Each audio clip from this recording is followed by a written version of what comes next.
Students, today we are going to discuss about errors. Whenever we perform an experiment in lab, there might be some error in the experimental value. One is the measured value and other is the observed value. For example, we performed an experiment to find the value of acceleration due to gravity. We know the actual value of the acceleration due to gravity is 9.8 meter per second square. That is actual value. But might be when we perform the experiment, the value comes out to be 9.7 meter per second square or 9.9 meter per second square. So the measured value is different from the actual value. This is what we call error in the experiment. So how could we define error? Error is difference between the true value or the actual value, we can say, between the true value and the measured value. That is error. Now we are going to discuss various types of errors. We have to discuss types of errors. First of all, we have systematic errors.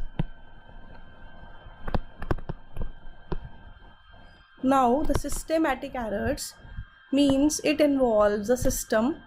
Whenever we talk about an experiment, the system involves the lab in which we work, the instruments which are required to perform the experiment, and the person who performed the experiment. So these things forms the system, and the errors due to these we will discuss in detail are the systematic errors.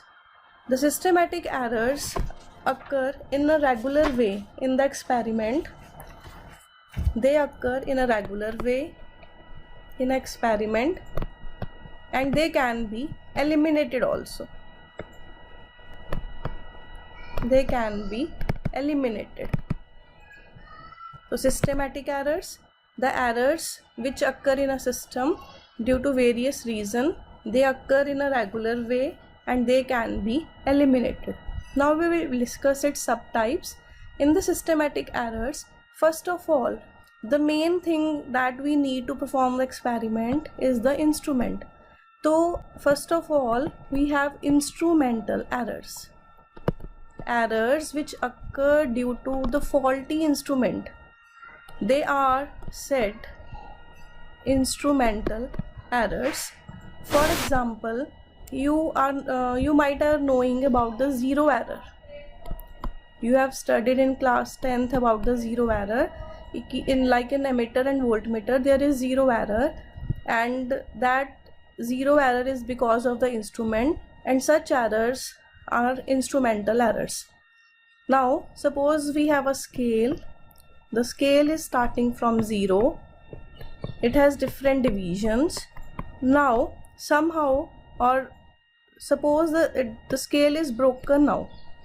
Now if we take any reading, there will be the difference in the value, and such errors that are because of the instruments are said to be instrumental errors. So they occur in a regular way. If there is a zero error, suppose there is a negative zero error in ammeter, so there will be the difference in each reading by equal amount. Suppose there is a negative error of 0.1 ampere. So how we correct it? We can apply the zero correction. Negative error is added, and in each reading we will add this value. So the error will occur in a regular way. So such errors which are due to the faulty instruments are called instrumental errors. Now the next type under the systematic error is personal errors. Now the personal error means which are due to the experimenter, due to the limitation of the experimenter who is performing the experiment. They are said to be the personal error.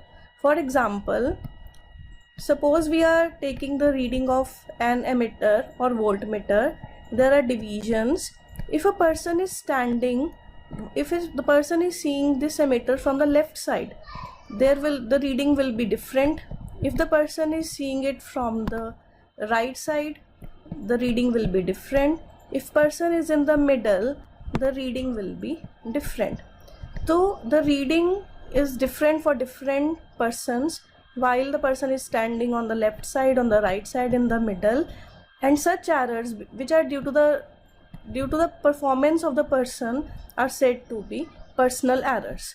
Moreover, suppose we are performing the experiment for the time period of a simple pendulum. A pendulum is there. We are performing the experiment and we need to find its time period. Suppose a student is using the stopwatch and he is starting or stopping the watch a bit earlier or a bit later. That is due to the person, and there will be some error in the observation, and such errors which are due to the person's observations, they are said to be personal errors. Now, under this category, we have natural errors. Natural error occur due to external conditions. External conditions means like there are variations in temperature, there are variations in pressure, etc. For example, in Ohm's law, we have studied that V is proportional to I, but provided the temperature remains constant.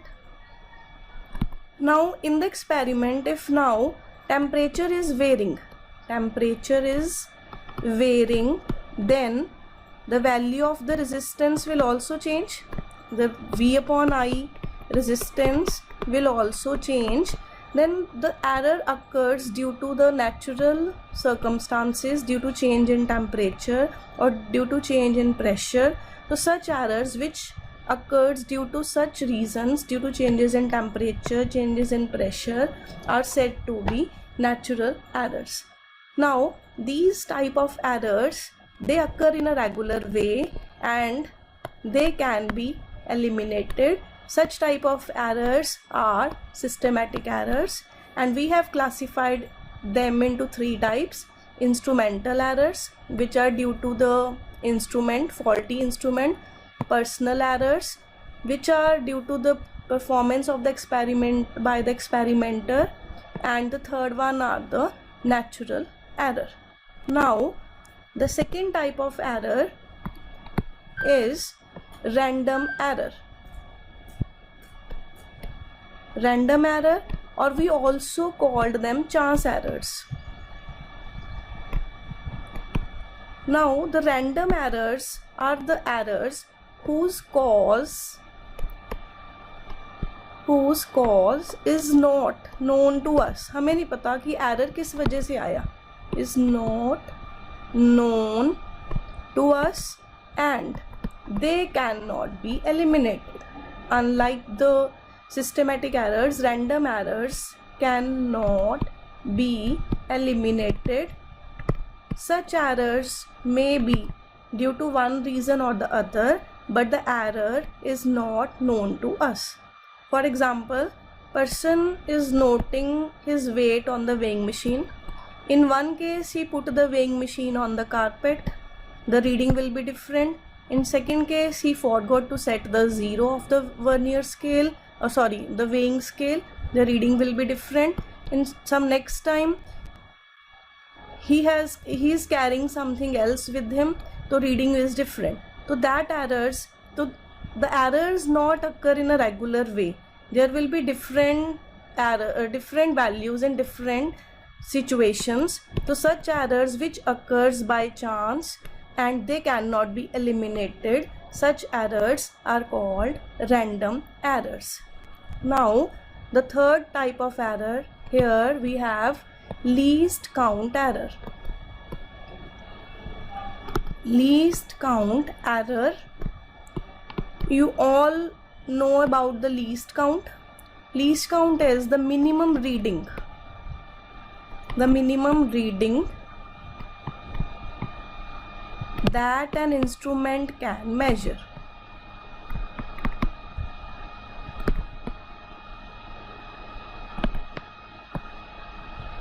That is referred to as least count. Suppose we are talking about the scale, which we all have.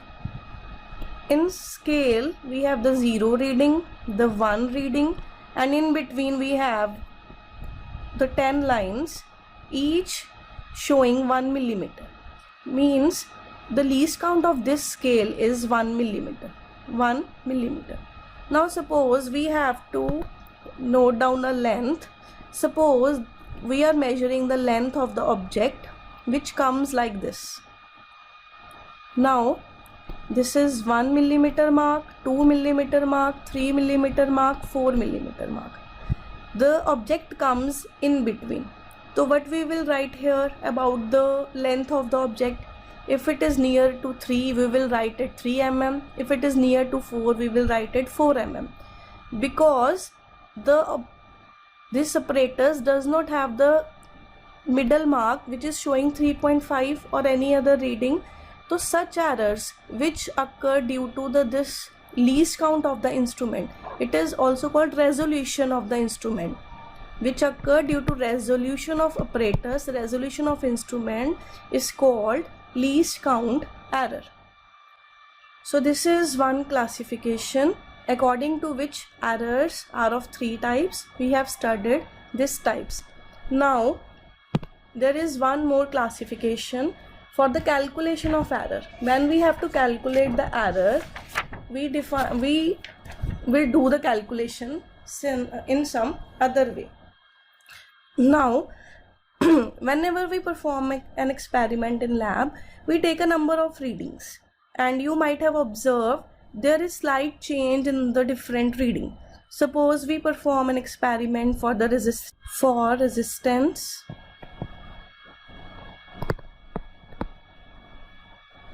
The value of resistance is 2 ohm. Say actual value is 2 ohm.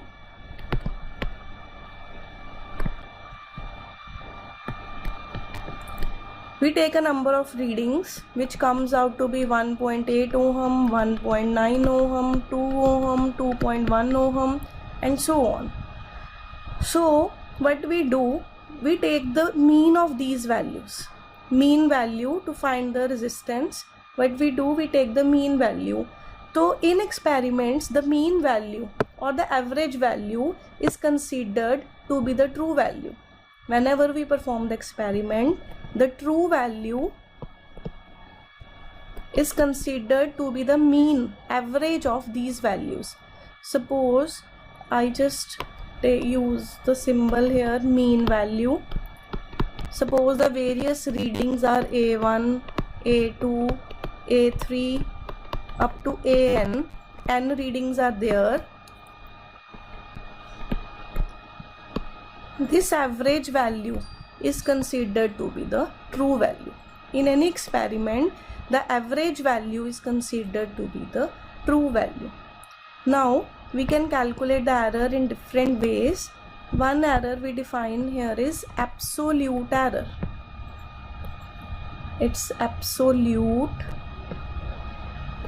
error. Absolute error is the difference between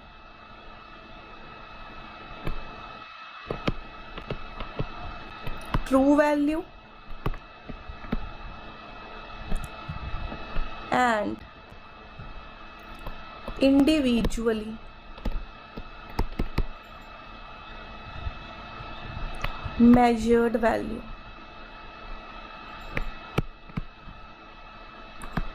Now this average value AM is considered to be the true value.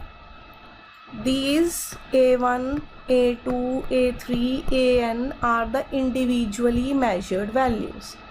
The difference of these are absolute error.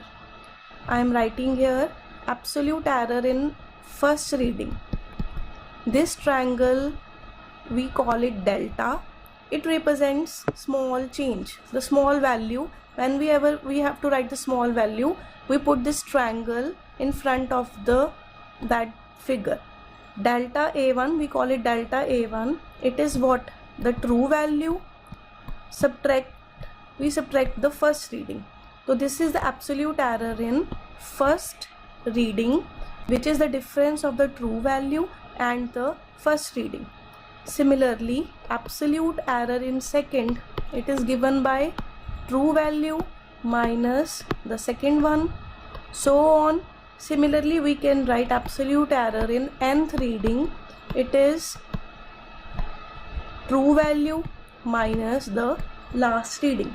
So absolute error is the difference between the true value and the individually measured value. Now the next type is, next we have mean absolute error. It's mean absolute error. As the name indicates, mean means we have to take the average of all the absolute errors. We have to take the average of magnitudes. Now the sum values, these values will be greater than the true value, some will be the lesser than the true value, some are having positive sign, some are having negative sign. But when we calculate the mean absolute error, we have to take the magnitude. Now the mean absolute error, it is denoted by delta AM. It is the average of magnitude of all the absolute errors. I have considered all absolute errors, their magnitudes, and when we take their average, it is called mean absolute error. So it is the arithmetic mean. How we define it? It is arithmetic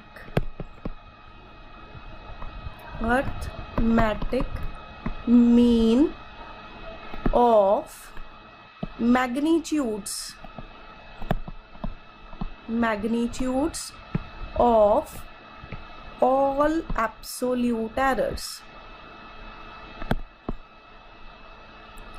So this is mean absolute error when we take the average of all the absolute errors, and we have to consider the magnitude only, not the sign. Now next we have relative error. Relative error, it is the ratio of mean absolute error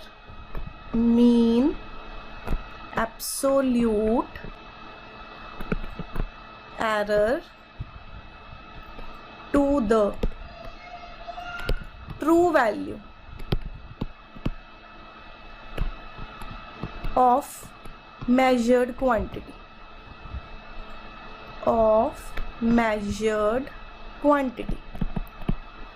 Now the mean absolute error, we have denoted it by delta AM, mean absolute error to the true value. The mean value is considered to be the true value, so this is relative error. When we divide the mean absolute error with the mean or the true value, this is called relative error. Now the next type is percentage error.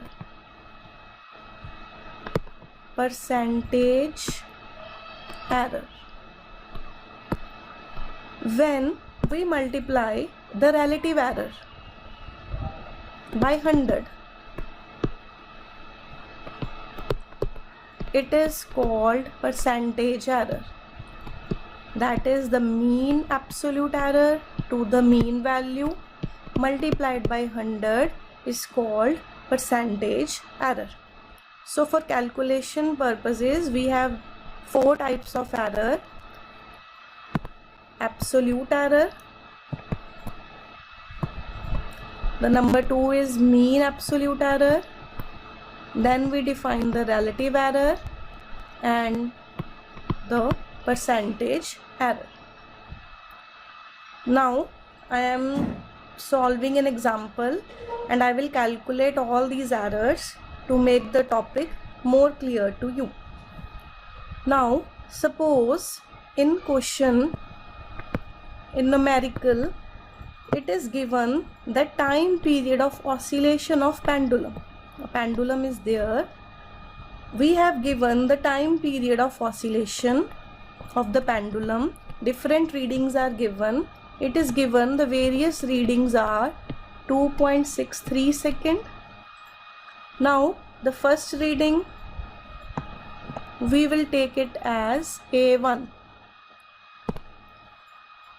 First reading is given 2.63 second. Second reading is given 2.56 second. The third reading is given 2.42 second. Next reading is 2.71 second and 2.80 seconds. So 5 readings of the time period of a pendulum are given to us and we have to find the absolute error. In the question, we have to find the absolute error, the mean absolute error,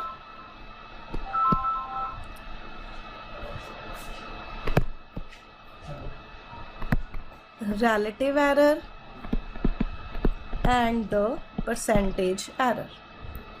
Now first of all, if we have to find the absolute error, we need the true value.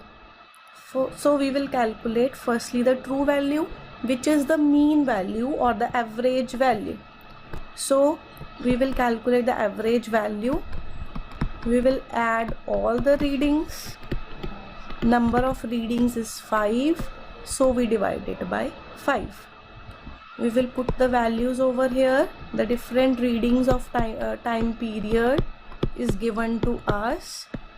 We just put the values of the time period of the pendulum. 5 readings are there. We divide it by 5. Now the value comes out to be, when we add, it comes out to be 13.12, and when we divide it by 5, it comes out to be 2.62 seconds. So this is our mean value, or we can say this is our true value of the experiment. Now first of all, we will find the absolute errors. Our first part of the question, I am going to solve the first part. Absolute error we have to find out. How we defined the absolute error? The difference of the true value and the individually measured value. We denoted it by delta A. In the first reading, it is the true value minus the first individually measured value. Now we have calculated the true value, it's 2.62, and we subtract the first value from this and we get it as 0.01 second. There is no need to consider the sign. These are showing the errors. You can put also. Now the second absolute error, mean value minus the second reading, the second value, it comes out to be, the difference comes out to be 0.06 second. Similarly, the third absolute error, the true value, we have to subtract the third reading, which is 2.42, it comes out to be 0.20 second. Similarly, we can find the fourth one, the true value minus the fourth reading, and it comes out to be 0.09 seconds. And the fifth value, it's the true value minus the fifth reading, it comes out to be 0.18 seconds. So this is the first part. We have calculated the absolute errors of different readings. Now we wish to calculate the second one, which is mean absolute error. Mean absolute error, we have defined it as the average of modulus, magnitudes of different absolute errors. We have to find the average of the magnitudes. Now the first value comes out to be 0.06, 0.01. The second is, we have to consider the magnitude only. We will put all the absolute errors, and since there are 5 values, we divide it by 5. The value comes out to be 0.05, and when we divide it by 5, it comes out to be 0.108. We can round off also. We can write it as 0.11. So this is our mean absolute error. We have considered the average or mean of all the magnitudes of absolute errors. Now we wish to calculate the relative error. Relative error, which is the ratio of mean absolute error to the mean value or the true value. Now the mean error is 0.11 and the true value is 0.2, it's 2.62. It comes out to be, you can calculate it, it is 0.04. And now the last one, it's percentage error. Percentage error we have discussed, it's relative error multiplied by 100. 0.04 multiplied by 100, it comes out to be 4%. So this is the way how we can calculate the 4 types of errors in any given numerical. So we have given these values, and by using the various concepts, we have calculated the mean value first, then the absolute errors by subtracting the various values, and then the mean absolute error by taking the average. Then we have this relative error. We divide the mean absolute error by the true value, and when we multiply it by 100, we get the percentage error, which is 4%. Thank you.